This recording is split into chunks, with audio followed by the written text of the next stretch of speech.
Hi guys, and welcome to another video with me, Shira Star Hobby. Today's a little different. We're face to face here, and here's Oscar. And I was talking with Allison from Muñecas Pupes Dolls this morning, and she had mentioned that she was going to do a video on a BJD tag by Collagel Tan. I probably said that wrong. So I went to her channel and I checked out her tag, and there's just 4 questions in there. And so I thought it would be better to just do this face to face, because it's like, I don't want, for you guys to be like looking at a wall. But instead you can look at the hot mess behind me, because my doll room is chaos right now. I've got so many things going on right now, and so my desk is just covered in stuff. And so I can't, that's usually where I film, up there. But today I decided to, just do it like this. So anyway, her BJD tag is the process in deciding to part with the doll and reselling it. And I thought it was interesting that she felt, when she first started collecting dolls, that she kind of felt bad when she, felt like she had to resell a doll. And I have felt that a lot as well, mostly because I feel bad for the artist. Like, they put their time and effort into this doll, and at the beginning you were really excited to get the doll, and then you got the doll, but it wasn't what you were expecting. So then you're like, instead of just keeping this doll, I'm going to just sell it and get something else that I really want. And so I just thought it was interesting that a lot of people feel obligated to keep a doll.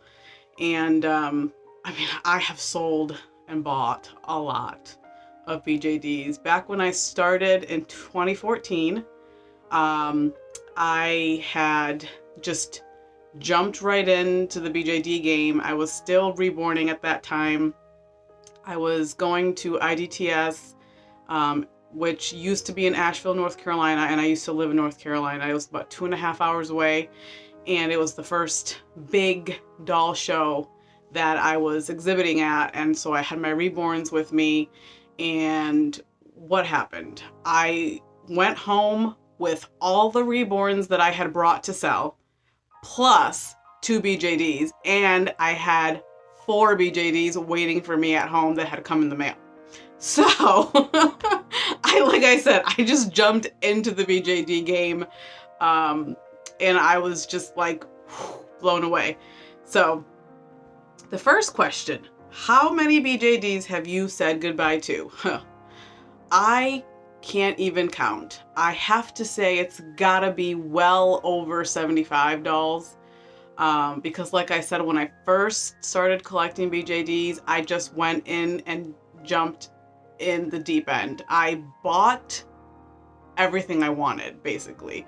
I didn't care about size, color of the resin, style of the doll. Like, I wanted everything. I was just so like, oh, this BJD world was so amazing to me. And the fact that all these dolls were articulated and composed, and you could change the eyes and the wigs. I mean, it was like so exciting for me.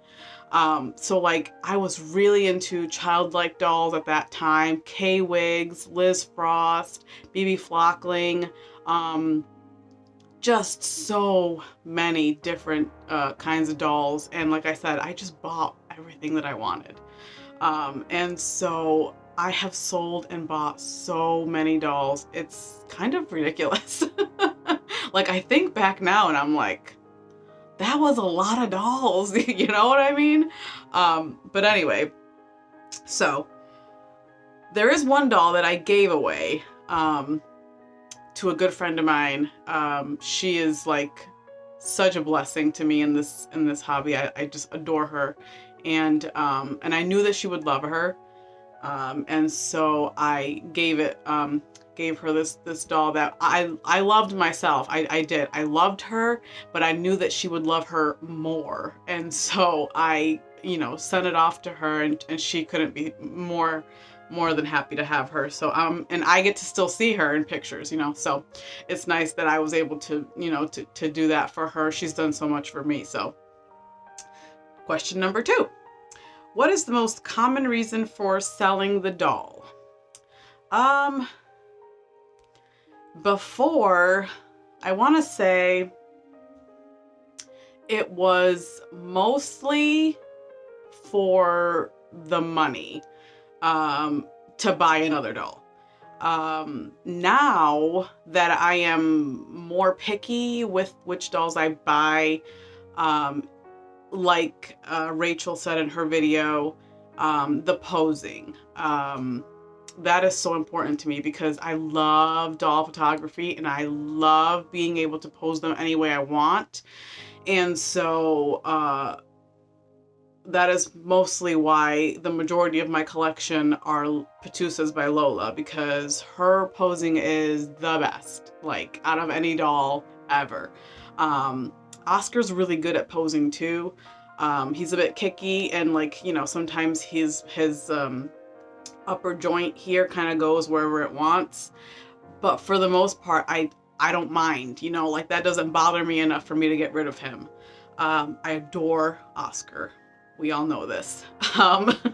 And so definitely posing, and another reason, like well, it's the same reason as before, it's for the money. So like if I really want a new doll, I always like take a step back, look at my collection, think, can I do without that or her or him or whatever, and try to figure out where I can get some extra funds, you know, so that I can have that doll as well.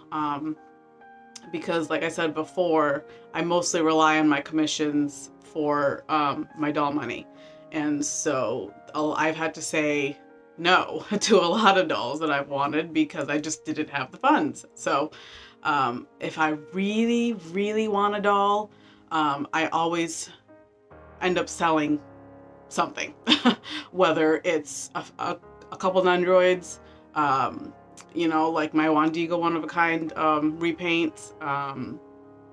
Just, you know, I try to sell as much as I can so that I can get that money there. Question number 3. Is there a BJD that you regret saying goodbye to?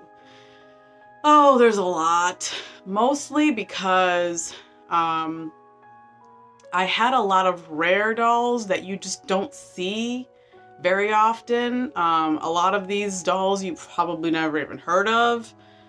There's a doll artist in the UK. She goes by Blue Butterfly Dolls, and she mostly sells customized Blythes that she does, but she does have a few BJDs that she has sculpted herself. One's called Phoenix, one's called Saffron, and then the other 2 are called Aki and Abi, and I had one of each of those. And they were fairy type creatures, like they're beautiful.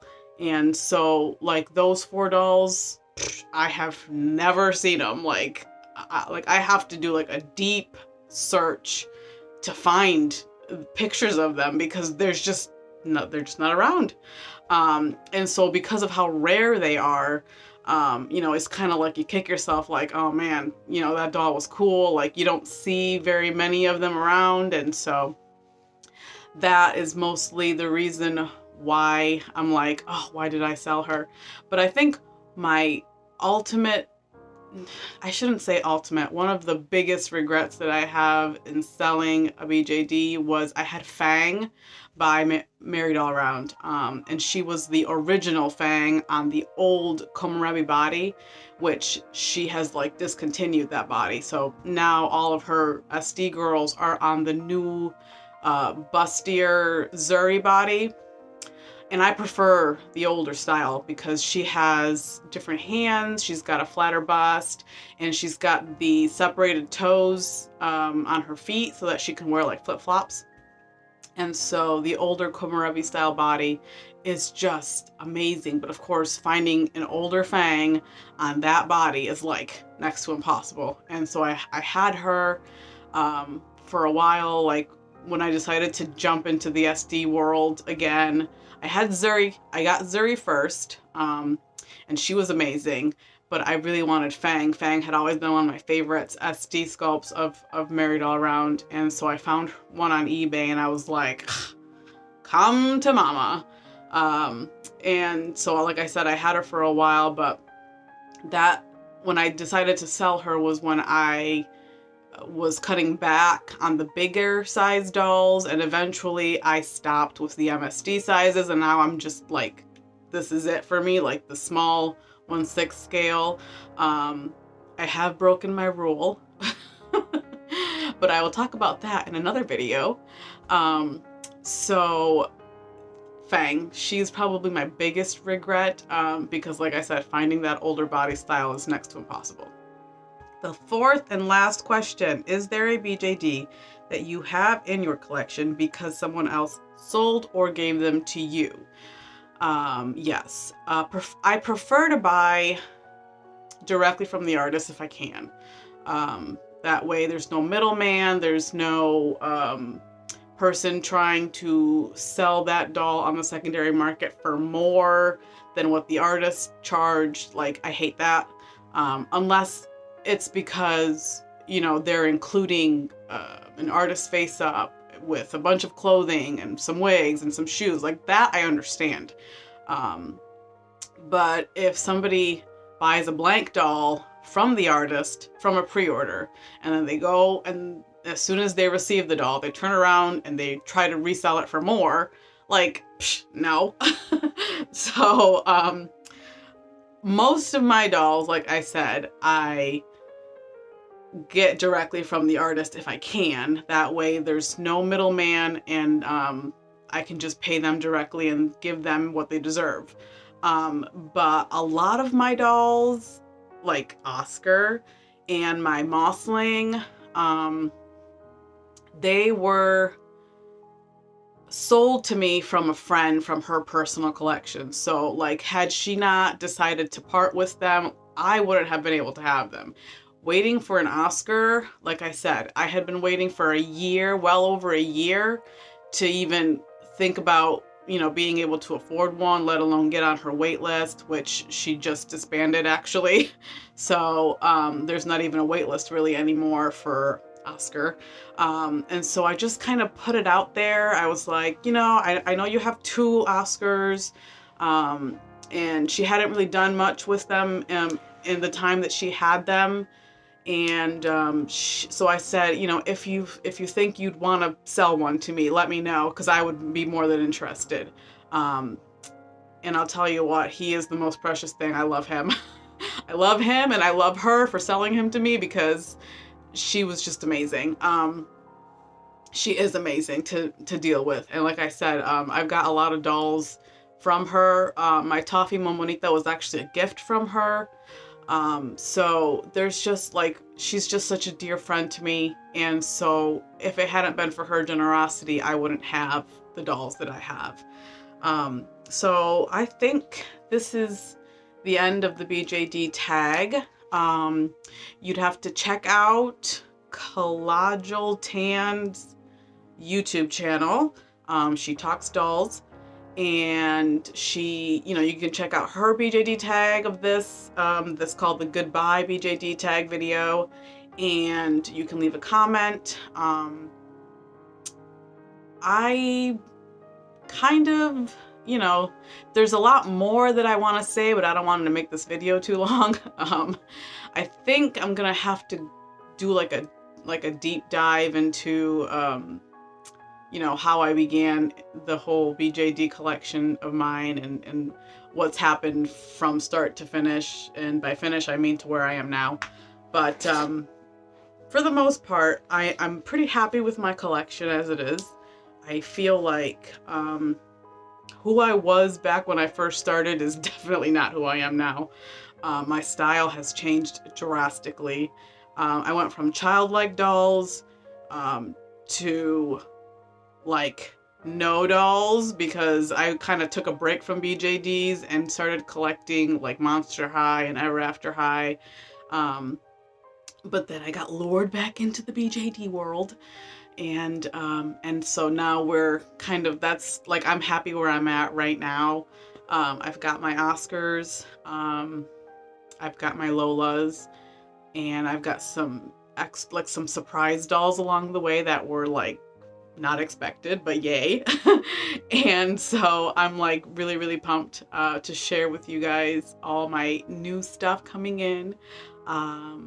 And I just, yeah.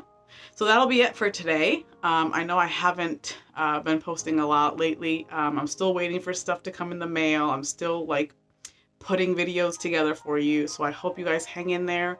I really appreciate all the subscribers. It means a lot to me. Thank you for the comments, the kind words, all the follows. And Oscar and I will see you in the next video. Bye.